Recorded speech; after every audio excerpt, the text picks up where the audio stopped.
The Helfand farmhouse was built in the early 1800s. It was occupied by the Helfand family for several generations.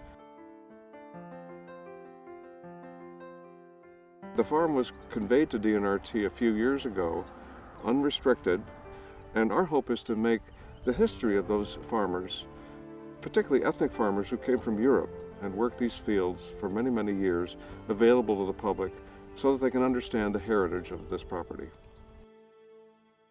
We are launching a capital campaign to build a center at Helfand Farm so that the DNRT can continue to preserve land, steward it properly, and engage people in the process of doing that. DNRT is a relatively small, lean organization that manages to get a lot done.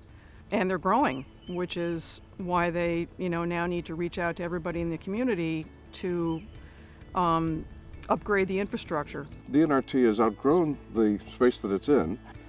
We are crammed into a small building in Peyton, and if we have another facility that's more appropriate and more efficient for us, we can also engage people to come and help us do this work and understand more what it takes to conserve land.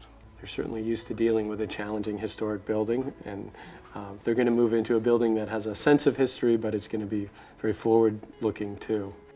The building was inhabited by one of the first Jewish farming families that came to the area, and the historic preservation folks in town felt that it was really important to maintain that story, that by taking the building away, it would take the story away. I think it's been quite intentional in terms of how DNRT has engaged the significance of the house with its former use and now its changing needs to serve DNRT and our greater community.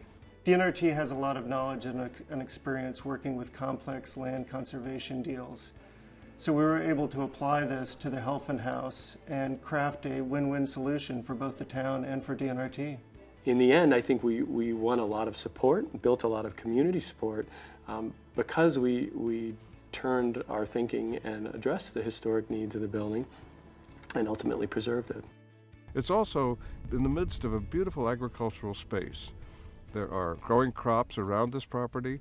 There's a community farm that was set up a few years ago, and I think to be able to work in a place where there's active agriculture and growing going on is going to be quite wonderful for people to see and to experience.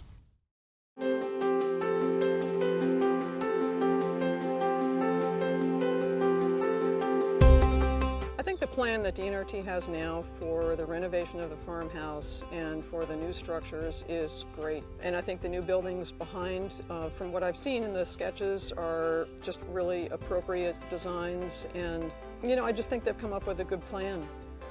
They had some very specific goals about building a very simple, efficient building that would house their office staff. And they were very concerned with sustainability and making a very green or energy efficient building.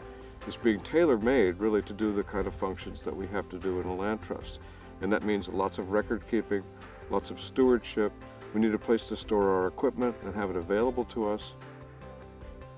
When we are moved into one central facility, we will have all our equipment housed on site. The idea is to have this land management barn.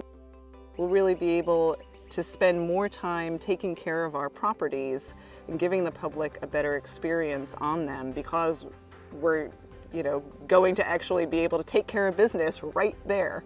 So to have dedicated space that the staff can work and then support the community and volunteer involvement is going to be huge. I think it's really going to change the way DNRT can excel. We need your support to help DNRT continue to preserve and protect land and to take care of it.